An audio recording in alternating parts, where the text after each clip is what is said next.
जय हिंद साथियों, स्वागत है आपका मेरे YouTube चैनल में। जैसा कि आप देख सकते हैं, हिंदी का आज हम आपको 14th चैप्टर अव्यय अविकारी शब्द के बारे में जानकारी देंगे। बिल्कुल बेसिक से कम समय में बढ़िया जानकारी आपको मैं उपलब्ध कराने की कोशिश करूंगा, जो आपके आने वाली परीक्षाओं में बहुत उपयोगी होने वाली है। इस बेसिक जानकारी के बिना आप ये नहीं पहचान पाएंगे कि अविकारी शब्द क्या होते हैं और मतलब इनका क्या महत्व होता है। इसलिए बेसिक नॉलेज होना बहुत जरूरी है। तो क्लास अच्छे से देखिए, कॉपी पेन लेके बैठिए। क्लास पूरी देखने के बाद नोट्स जरूर बना लीजिएगा। नोट्स नहीं बनाना चाहते तो कमेंट बॉक्स में कमेंट करिए, मैं आपको पूरी पीडीएफ उपलब्ध करा दूंगा, बिल्कुल टाइप हुई, वो भी फ्री में। तो चलिए आज की क्लास शुरू करते हैं। अव्यय यानी कि अव्ययकारी शब्द।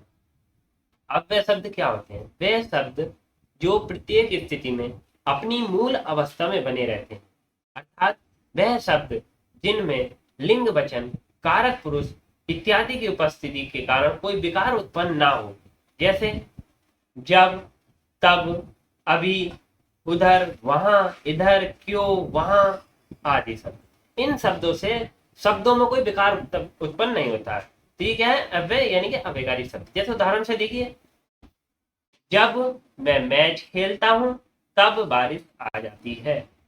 ये देखिए अविकारी शब्द है जब और तब। अब इन्हें ना लिखे हम सेंटेंस में, जैसे मैं लिख दूं मैं मैच खेलता हूं बारिश आ जाती है, लेकिन हमने इसमें क्या जोड़ दिया? जब मैं मैच खेलता हूं तब बारिश आ जाती है। तो अविकारी शब्द जुड़ने से सेंटेंस में कोई गड़बड़ी नहीं हुई है, सेंटेंस का सीक्वेंस बनना है, सही से पढ़ा जा रहा है। जब मैं मैच खेलता हूं तब बारिश आ जाती है। क्लियर? चलिए अब आगे चलते हैं। अब वे कितने प्रकार के होते हैं? अगर ये आपसे परीक्षा में पूछ लें, अगर आपने बेसिक जानकारी नहीं है, आपने पढ़ा नहीं है, तो आप नहीं बता पाएंगे। तो प्रमुख अव्यय कितने प्रकार के होते हैं? 4 प्रकार के। कौन कौन से? कालवाचक, समय का बोध कराने वाले अव्यय कालवाचक अव्यय कहलाते हैं, जैसे आज, कल, तुरंत, पीछे, सदा। ऐसे शब्द इसमें प्रयोग होते हैं तो कालवाचक अव्यय कहलाते हैं। अब सेकंड पॉइंट क्या है? स्थानवाचक। स्थान का बोध कराने वाले अव्यय स्थानवाचक अव्यय कहलाते हैं, जैसे यहाँ, वहां, कहाँ, जहां, यहां से आदि। ठीक, इस तरीके के शब्द इसमें प्रयोग होते हैं तो स्थानवाचक अव्यय कहलाते हैं। दिशावाचक अव्यय, दिशा का बोध कराने वाले, जैसे इधर, अलग, दाएं, आर पार, इस तरीके के शब्द इसमें मतलब दिशा का बोध होता है, जैसे दाएं, बाएं, इधर, उधर, दिशा का बोध हो रहा होता है। तो वहां कौन से अव्यय होते हैं? दिशावाचक अव्यय। देखिए स्थिति वाचक अव्यय, दशा अर्थात स्थिति का बोध कराने वाले अव्यय स्थितिवाचक कहलाते, जैसे नीचे, ऊपर, तले, सामने आदि शब्दों का इसमें इस्तेमाल होता है। तो ये क्या होते हैं? स्थिति का बोध हो रहा हूं मैं। ठीक, तो स्थिति वाचक अव्यय कहलाते हैं। नेक्स्ट पॉइंट है अव्यय के प्रकार। अव्यय के कितने प्रकार होते हैं? 4 प्रकार होते हैं। कौन कौन से होते हैं? क्रिया विशेषण, संबंध बोधक, समुच्चय बोधक और विस्मयदिक बोधक। ठीक है, ऊपर हमने आपको क्या पढ़ाया था? ध्यान से देखिए। प्रमुख अव्यय, अव्यय कौन कौन से थे? कालवाचक अव्यय, स्थानवाचक अव्यय, दिशावाचक अव्यय और स्थितिवाचक अव्यय। और आपसे अव्यय के प्रकार पूछेगा तो 4 प्रकार बताएंगे। और ये पूछे आपसे कि प्रमुख अव्यय कौन कौन से होते हैं, तो आपको ये 4 पॉइंट बताने। तो ये ध्यान रखिएगा, कंफ्यूज मत होइएगा। वैसे होते दोनों 4 ही प्रकार के। तो वह क्या है? क्रिया विशेषण। क्रिया विशेषण क्या है? देखिए, वह शब्द अव्यय जो क्रिया की विशेषता बतलाता है, क्या कहलाता है? क्रिया विशेषण। अधिक मत बोलो, अधिक शब्द क्या है यहाँ पे? ये इसकी विशेषता बता रहा है, यानी कि अधिक, अधिक का मतलब ज्यादा मत बोलो। वह शब्द अव्यय जो क्रिया की विशेषता बतलाता है, जैसे वह तेज दौड़ता है। तो दौड़ता है, कैसा दौड़ रहा है? तेज, यानी कि विशेषता बता रहा है कि वह तेज दौड़ता है। एक होता है धीरे दौड़ रहा है, तो विशेषता बता रहा है कि धीरे दौड़ता है। तो धीरे शब्द क्या है? उसकी विशेषता बता रहा है। तो वह शब्द अव्यय जो क्रिया की विशेषता बतलाता है, क्रिया विशेषण कहलाता है।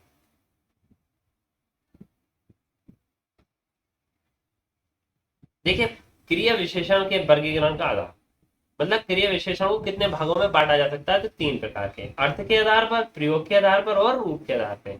आइए इनकी डिटेल जानते हैं उदाहरण सहित। अर्थ के आधार पर क्रिया विशेषण 4 प्रकार के होते हैं। देखिए आपको हर चीज क्लियर होनी चाहिए कि क्रिया विशेषण कितने प्रकार की होती हैं। अब आपने बता दिया अर्थ के आधार पर, प्रयोग के आधार पर, रूप के आधार पर। अब आपसे ये पूछ लिया ऑप्शन में कि अर्थ के आधार पर क्रिया विशेषण कितने प्रकार की होती हैं।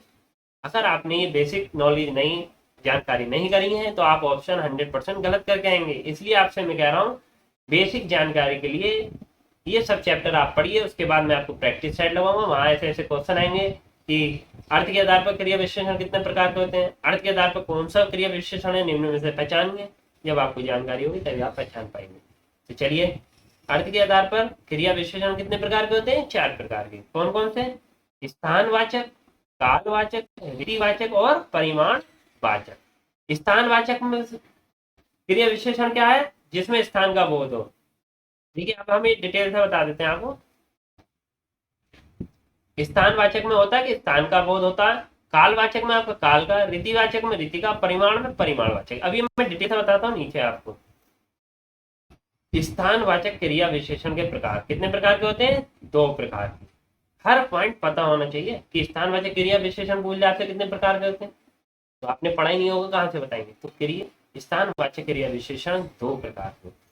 कौन कौन से? दिशावाचक, स्थितिवाचक। जैसे वह क्रिया विशेषण जिसके द्वारा दिशा का बोध हो, दिशा का बोध हो, आर पार, दाएं बाएं, इधर उधर, पीछे आगे, नीचे ऊपर, इस तरीके, यानी दिशा का बोध हो रहा, तो क्या हो गया? दिशावाचक। स्थान मतलब दिशावाचक किसमें आ गया? स्थानवाचक क्रिया विशेषण के प्रकार में। स्थितिवाचक, अब स्थिति पता चल रही है जिस वाक्य से, वह क्रिया विशेषण जिसके द्वारा किसी व्यक्ति या वस्तु की स्थिति का बोध हो, जैसे पास, निकट, समीप आदि। ठीक, स्थिति का बोध हो रहा है, वह मेरे पास है, यानी कि स्थिति का बोध हो रहा है, वो कहाँ है। अब जैसे यहाँ हम बोल रहे हैं वह मेरे दाएं में खड़ा है, तो इससे दिशा का पता चला है। ठीक, ये स्थानवाचक क्रिया विशेषण के प्रकार है।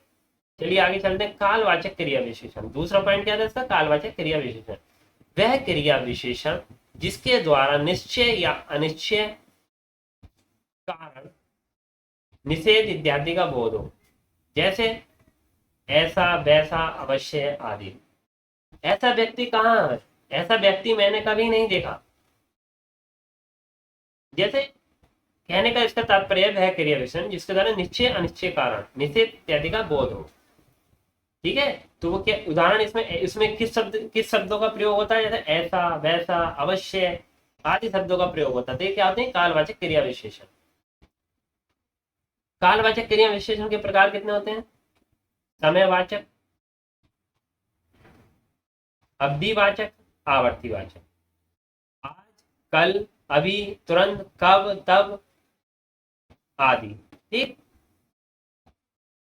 तो जिन शब्दों में ऐसा प्रतीत हो, जैसे आज मैं यहाँ जाऊंगा, आज मैं बाजार जाऊंगा, कल मैं क्रिकेट खेलूंगा, अभी मैं बिल्कुल पढ़ के तैयार हो रहा हूं, ऐसे शब्दों का प्रयोग हो तो वहां समयवाचक क्रिया कहलाएंगे। ठीक है, अवधिवाचक लगातार, दिन भर, स्वतंत्र, नित्य आदि। आवर्तीवाचक बार बार, कई बार, हर बार। ऐसे शब्दों से आप पहचान सकते हैं कि इसमें आवर्तीवाचक है। लगातार, दिन भर आदि ऐसे शब्दों का प्रयोग होगा तो वहां अवधिवाचक। और आज, कल, अभी, तुरंत, जैसे समय का बोध हो, समयवाचक। नेक्स्ट पॉइंट है हमारा रीतिवाचक क्रिया विशेषण वह क्रिया विशेषण जिसके द्वारा निश्चय, अनिश्चय, कारण, निषेध इत्यादि का बोध हो, जैसे ऐसा, वैसा, अवश्य, इस तरह आदि। इनमें इन शब्दों का प्रयोग होता है, तो रीतिवाचक क्रिया विशेषण कहलाता है। रीतिवाचक क्रिया विशेषण के कितने प्रकार होते हैं? 7 होते हैं। देखिए कौन कौन से होते हैं? कारणवाचक, निषेधवाचक। अब देखिए कारणवाचक में कौन कौन से शब्द आ सकते हैं? अतः, इसलिए, अतएव, क्यों, इन जैसे शब्दों का प्रयोग होता है। निषेधवाचक नहीं, ना, मत, ना, कभी नहीं। निषेधवाचक, देखिए शब्द को पढ़िए, निषेधवाचक। निषेध का मतलब मना कर रहा है किसी काम, तो उसमें ना, नहीं, मत, ना, कभी जैसे शब्दों का प्रयोग। कारणवाचक मतलब इस वजह से हुआ होगा, यानी अतः, इसलिए, अतएव आदि जैसे शब्दों का प्रयोग होता है। सुकृतिवाचक मतलब ठीक, जैसे मैंने आपने किसी कार्य को कहा, मैंने कह दिया हाँ ठीक है, तो सुकृति मिल रही है, तो वहां पे क्या हो गया? सुकृतिवाचक शब्द हो जाएंगे। प्रकारवाचक अचानक, अचानक हो गया कोई कार्य, सहज, साक्षात। ठीक है, निश्चयवाचक वस्तुत, बेशक, अवश्य, ऐसे शब्दों से हम पता कर सकते हैं कि ये निश्चयवाचक शब्द है। अनिश्चयवाचक शब्द जरूर, कदाचित, शायद, शायद वह पढ़ लेता तो पास हो जाता। ये नहीं कि मतलब ये अनिश्चयवाचक है, वो पढ़ा नहीं है, अनिश्चय। प्रश्नवाचक, प्रश्नवाचक शब्द जैसे क्या होंगे, कहाँ, क्यों, कब, क्या, कैसे, इन शब्दों का इसमें प्रयोग होता है। क्लियर, चलिए आगे पढ़ते हैं।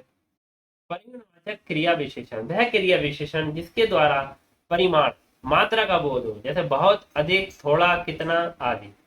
परिमाणवाचक क्रिया विशेषण के प्रकार कितने प्रकार की होती हैं? 5 प्रकार की। पर्याप्तिवाचक, तुलनावाचक, अधिक्यवाचक, क्रमवाचक, नियमितवाचक। अब इनमें किन किन शब्दों का प्रयोग हो जाता है? पर्याप्तिवाचक में जैसे केवल, ठीक, बराबर, काफी आदि। तुलनावाचक कम, अधिक, कितना आदि। आदित्यवाचक खूब, जाते, बिल्कुल, भारी। क्रमवाचक बारी बारी, तिल तिल। न्यूनतवाचक अल्प, थोड़ा, लगभग। वाक्य में प्रयोग के आधार पर क्रिया विशेषण के प्रयोग प्रकार कितने होते हैं? 3। साधारण क्रिया विशेषण, वह क्रिया विशेषण जिसका प्रयोग किसी वाक्य में स्वतंत्र रूप से होता है, कब, क्या, कहाँ आदि।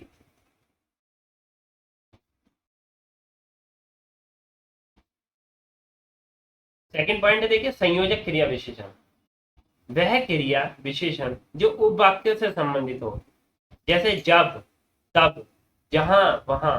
इन जैसे शब्दों का प्रयोग इसमें होता है। शब्द के साथ अवधारणा निश्चित के लिए प्रयोग होते हैं, जैसे तक। अब अनुबद्ध क्रिया विशेषण क्या है? वह क्रिया विशेषण जो किसी शब्द के साथ अवधारणा निश्चित के लिए प्रयुक्त है, जैसे तक, भी, तो, भर आदि। रूप के आधार पर क्रिया विशेषण के प्रकार कितने प्रकार होते हैं? 3। मौलिक क्रिया विशेषण जो जो रक्तंत्र होते हैं, यानी कि स्वतंत्र होते हैं। ये देखिए टाइपिंग मिस्टेक है, स्वतंत्र होते हैं। जैसे ठीक, अचानक, फिर। ये मौलिक क्रिया विशेषण है। यौगिक क्रिया विशेषण जो किसी दूसरे शब्द में प्रत्यय के रूप में जुड़ने से बनते हैं, दिल से, मन से आदि शब्द है ना। स्थानिक क्रिया विशेषण बिना किसी रूपांतर के किसी विशेष स्थान पर प्रयुक्त हो, जैसे वह अपना सिर पड़ेगा।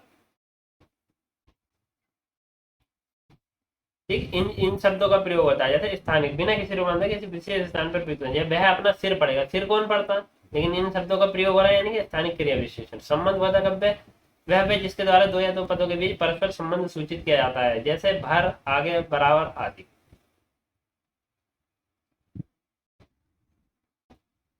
नेक्स्ट पॉइंट है संबंध बोधक अव्यय के प्रकार। संबंध बोधक अव्यय के कितने प्रकार होते हैं? 2। संबंध, संबद्ध संबंध बोधक अव्यय, अनुबंध संबंध बोधक अव्यय। वे शब्द जो दो शब्द या दो वाक्यों को आपस में परस्पर जोड़ते हैं, जैसे ईमानदारी और परिश्रम सफलता के लिए आवश्यक हैं। ये दो शब्दों को जोड़ रहा है, तो यहाँ समुच्चय बोधक शब्द है। अब समुच्चय बोधक अव्यय कितने प्रकार के होते हैं? 2 प्रकार के। कौन कौन से? समानाधिकरण और व्याधिकरण। अब जैसे इसमें नेक्स्ट पॉइंट क्या है?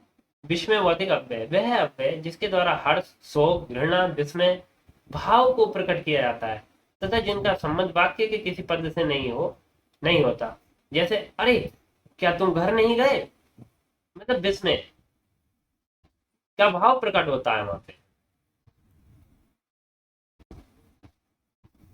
अब विस्मय बोधक अव्यय के प्रकार कितने होते हैं? 7। जैसे हर्ष बोधक, शोक बाधक, आश्चर्य बोधक, और स्वीकारार्थ बोधक। हर्ष बोधक में क्या हो सकता है? वाह वाह, आपने क्या काम किया, शाबाश, बहुत बढ़िया, आप बहुत अच्छा पढ़ रहे हैं। अब जैसे शोक बाधक, हाय, वह गिर गया, इसमें दुख का भाव प्रकट होता है। आश्चर्य, ओ, उसके इतने नंबर आ गए, मतलब आश्चर्य हो रहा है। स्वीकार बोधक, हाँ, मतलब मैं किसी कार्य को करने की, आपने कहा, मैंने कह दिया हाँ मैं कर लूंगा, जी हाँ मैं कर लूंगा, तो स्वीकार बोधक। अनुमोदन बाधक, ठीक, अच्छा आदि। तिरस्कार बोधक, हट, दूर, छी आदि। संबंध बोधक में अरे, रे, आजी, अजी आदि जैसे शब्द प्रयोग होते हैं। अब आता है नेक्स्ट पॉइंट, निमात, या यहाँ निमात की जगह आप करिए निपात। निपात या अवधारक।